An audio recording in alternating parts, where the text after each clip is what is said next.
अस्सलाम वालेकुम। अपने चैनल पर हम एक दफ़ा फिर आपको वेलकम करते हैं। दोस्तों अजीज़ों, आज हम डिस्कस कर रहे हैं बिज़नेस लॉ के जो क्वेश्चंस हैं उसमें, क्योंकि मर्केंटाइल लॉ का एक बहुत इम्पॉर्टेंट लेबर लॉ के पार्ट में एक क्वेश्चन है। एक इदारा है basically national industrial relation commission.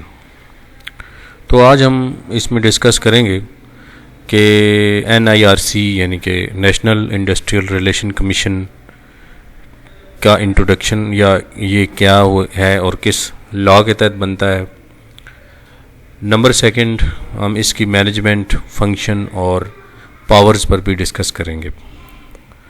तो आई होप कि ये वीडियो आपके लिए बड़ी एक यूज़फुल रहेगी और मैं रिक्वेस्ट करता हूँ कि ये इस चैनल को आप सब्सक्राइब भी करें। इस चैनल पे आने वाले दिनों में इंशाल्लाह हम फाइनेंस, कॉर्पोरेट लॉ और अकाउंट्स के रिलेटेड और प्रैक्टिकल सॉल्यूशंस लेकर आएंगे। और टैक्स कंसल्टेंसी की सर्विसेज भी हैं हमारी। अगर आप पेड कंसल्टेंसी लेना चाहते हैं तो उसके लिए हमारा डिस्क्रिप्शन में नंबर मौजूद है, वहाँ से आप जो है ना वो हमें कांटेक्ट कर सकते हैं। ये जो क्वेश्चन है बात करते हैं इसकी, तो national industrial relation commission basically एक फेडरल लेवल पे, ये बेसिकली लेबर लॉज की या इंडस्ट्रियल लॉज के अंदर आता है। तो इंडस्ट्रियल लॉज में इंडस्ट्री के अंदर हार्मोनाइज माहौल पैदा करने के लिए, पीसफुल रहने के लिए इदारे बनाए गए हैं। एक तो प्रोविंशियल लेवल पर लेबर कोर्ट्स हैं, दूसरा ये एक कमीशन है। इसकी कुछ अथॉरिटी ऐसे है कि ये डुअल फंक्शंस में है।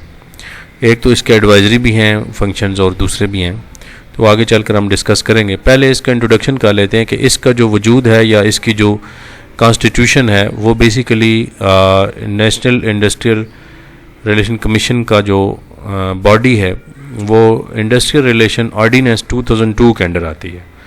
फिर इसका जो सेक्शन 49 है वो हमें इसकी मेंबरशिप और वो बताता है कि जी इसका फेडरल गवर्नमेंट अपॉइंटी होगी, एक फुल टाइम जो है वो चेयरमैन होगा इसका, और चेयरमैन के साथ जो है ना वो इसके कुछ मेंबर्स होंगे जो कि 8 मेंबर्स होंगे। उनमें कुछ इंडस्ट्री से लोग भी होंगे और कुछ गवर्नमेंट के भी होंगे। तो ये बेसिकली इसका सारा थीम है जो कि आपने समझना है। इसमें एक और बात ये भी है कि इसमें टोटल जो है वो 8 मेंबर्स हैं और उसमें से एक चेयरमैन होगा, और फेडरल गवर्नमेंट इसका जो क्वालिफ़िकेशन और क्राइटेरिया है सिलेक्शन का वो गवर्नमेंट ही तय करेगी, और सर्विस एंड कंडीशन सारा कुछ वो खुद तय करेगी।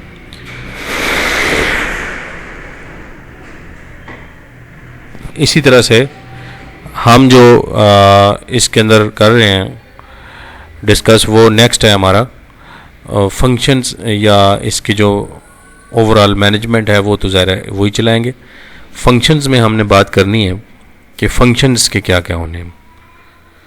तो फंक्शंस में सबसे पहले जो है वो आपने ये देखना है कि एक तो इसकी अथॉरिटी इस तरह की है कि आपने टोटल जो फंक्शंस हैं इसके वो ये देखने हैं कि इसमें एडजुडिकेशन ऑफ डिस्प्यूट्स, यानी कि जो इंडस्ट्रियल डिस्प्यूट्स हैं जो लेबर यूनियंस और इंडस्ट्री के दरमियान होते हैं उनको आपस में हल करना, उनके ऊपर फैसला साजी करना। एडजुडिकेशन का मतलब होता है फैसला करना, लीगली उसको ऑर्डराइज करना, उसको देखना और उसके मुताबिक फ़ैसला करना। तो डिस्प्यूट्स, जो इंडस्ट्रियल डिस्प्यूट्स हैं उसकी डेफिनेशन भी खैर मौजूद है लेबर लॉज के अंदर, कि जब कोई इशू आएगा तो उसमें जो लेबर के रिप्रेजेंटेटिव्स हैं यूनियंस के वो भी होंगे और जो इंडस्ट्री के रिप्रेजेंटेटिव हैं वो भी होंगे। तो उनके दरमियान तस्फिया कराना और उनके दरमियान मामलात हल कराना इसका बेसिक फंक्शन है, ताकि बिज़नेस को जो है वो पीसफुल एटमॉस्फेयर मिले और आगे जो है ना वो इसका बढ़ सके। नंबर सेकंड इसका है रजिस्ट्रेशन ऑफ ट्रेड यूनियंस, कि जितनी भी यूनियंस हैं एम्प्लॉइज़ की या एम्प्लॉइज़ के राइट्स के लिए काम करने वाली जो चीज़ें हैं उनका ये बेसिकली जो है ना वो रजिस्ट्रेशन ऑफ ट्रेड यूनियंस हैं, और उनके अंदर जो नुमाइंदगी है वो यूनियंस की कैसी होगी उस तरह से वो सारी चीज़ें देखना और उनको बाकायदा रजिस्टर करना होता है।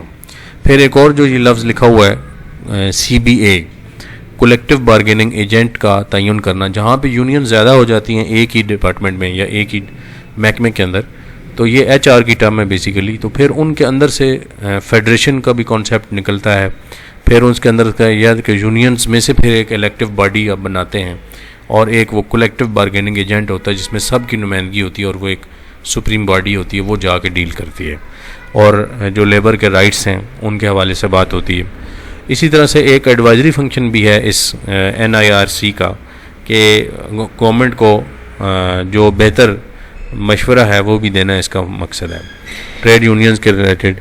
इसी तरह से जो एजुकेशन ऑफ वर्कर्स हैं उसके रिलेटेड, ट्रेनिंग्स हैं, फिर सेफ्टी मामलात हैं इसके, तो ये सारी चीज़ें हैं इसमें। इसी तरह यूनियनिज़म को भी प्रमोशन करना और हेल्दी ट्रेड यूनियन का इस्टेब्लिश होना, ये भी इसको इनकरेजमेंट देता है ये इदारा जो है। फिर नेक्स्ट है अनफेयर लेबर प्रैक्टिसेस को डील करना, यानी कि जो against the rights of labours हैं, जैसे कि एक इंडस्ट्री है उसके अंदर लोग काम करते हैं तो उनको सेफ्टी किट प्रोवाइड करना वो नेचर ऑफ वर्क के मुताबिक उसके मुताबिक जो है ये उसको डील करना, ये फंक्शन भी आ जाएगा इसके अंदर। तो इसमें लेबर प्रैक्टिसेस में बहुत सारी चीज़ें और भी हैं, जिसमें लेबर की जो हेल्थ सेफ्टी है, लेबर की जो है ना वो राइट्स हैं, लेबर के वेज रिलेटेड इश्यूज़ हैं, लेबर के जो हैं वो प्रोटेक्शन के रिलेटेड हैं, लेबर की सर्विस रिलेटेड हैं। तो इसमें बहुत सारी चीज़ें हैं जो कि आप करते हैं। फिर इस तरह एज वाइज है, बच्चों की, औरतों की जो हैं वो चाइल्ड लेबर के हवाले से है। तो ये अनफेयर लेबर प्रैक्टिसेस बहुत बड़ा टॉपिक है, इसको हम अलग से कभी डिस्कस करेंगे। लेकिन बहरहाल इनके रिलेटेड जो मतलब अनफेयर जितनी भी चीज़ें होंगी लेबर के रिलेटेड, वो सारी की सारी इसने ही सुनवाई करनी है, या इसकी हेयरिंग या इनके केसेस को डील करना जो है वो NIRC का काम है। इसी तरह से ऑफेंसेस जो हैं लेबर प्रैक्टिसेस के अंदर आते हैं, तो ये बाकायदा इसको कोर्ट के फंक्शंस भी दिए गए हैं और पावर्स दी गई हैं, तो ये उनको बाकायदा डील भी कर सकता है और ट्राई भी कर सकता है। ट्रायल मीन्स के वो उनकी बाकायदा समाअत करेगा, हियरिंग करेगा, उनको फ़र्द जुर्म भी ऐड करेगा, उनके ऊपर सारे चालान भी बनाएगा, या इनके जो भी क्रिमिनल प्रोसीडिंग्स होती हैं उस टाइप की चीज़ें जो हैं वो इसके अंदर आएंगी। इसी तरह से एक और लफ्ज़ है प्रोसिक्यूशन, ये इनके प्रोसिक्यूट करना, लीगली इनिशिएट करना, या अपने तौर पर ट्रायल इनिशिएट कर सकता है, एक्शन कर सकता है, प्रोसीडिंग्स ले सकता है, और सारी जो लीगल पावर्स हैं वो इसके पास हैं। इन इट्स ओन मोशन भी कर सकता है, यानी कि सो मोटो भी ये ले सकता है, या फिर on the application of a party ये उसको डील कर सकता है। इसी तरह से डेलीगेशन ऑफ अथॉरिटी है, अपनी अथॉरिटी किसी लेबर कोर्ट को भी ये वहाँ से दे सकता है, किसी इंटरोगेट करने के लिए, रिपोर्ट करने के लिए, किसी ऐसी फैक्ट्री के अंदर जाने की अथॉरिटी चेयरमैन जो है ना वो को देता है, और इंक्वायरी करने के लिए। तो ये सारी चीज़ें जो हैं वो किसी पर्पज़ के लिए अगर उसको अथॉरिटी देनी पड़े ऑफिसर को, तो वो डेलीगेशन की पावर भी रखता है। इसी तरह से withdrawal and seizure of cases, labour court से क्योंकि ऊपर है ये, तो प्रोसीड्स डायरेक्टली भी कर सकता है, लेबर कोर्ट से वहाँ से निकलवा भी सकता है, केस सीज भी हो सकते हैं। तो ये सारी चीज़ें इसके अंदर आ जाती हैं। उसके बाद नेक्स्ट हम इसमें आते हैं कि पावर्स इसकी क्या हैं।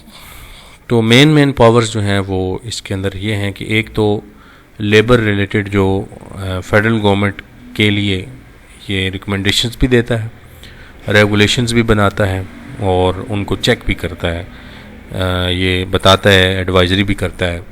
उसके अलावा इसकी एक पावर है कि पावर टू डिमांड रिपोर्ट्स के मुख्तलिफ जो इसके हवाले से आएंगी, मुख्तलिफ बेंचेस हैं उनके हवाले से जो है ना वो रिपोर्ट्स भी लेता है, और मेन जो है वो चेयरमैन के सुपरविजन में उसके अंदर मुख्तलिफ डिसीजन भी करता है। इसी तरह से कुछ जनरल पावर्स एंड फंक्शंस भी हैं इसके।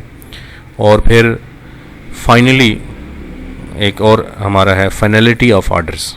अच्छा, इसका जो ऑर्डर है वो किसी और फोरम पे इसी टाइप की किसी कोर्ट में, लेबर कोर्ट में वो चैलेंज नहीं हो सकता, इसीलिए इसको टेक्निकली हम कहते हैं कि ये हमारा एक्सक्लूसिव जुरिस्डिक्शन है। एक्सक्लूसिव जुरिस्डिक्शन का मतलब ये होता है कि अब बिला शिरकत गैरे ये एक किस्म की इसकी पावर्स हैं और इसमें इंक्लूसिव नहीं है, यानी कि ये एक जुरिस्डिक्शन इसकी ऐसी है कि ये अगर चाहे तो जो फैसला करेगा द बेस्ट जजमेंट जो देगा वो किसी और फोरम पे फिर चैलेंज नहीं हो सकती। तो मैं उम्मीद करता हूँ कि ये आपको एक पूरा जो है वो फंक्शन का इसके समझ आ गए होंगे।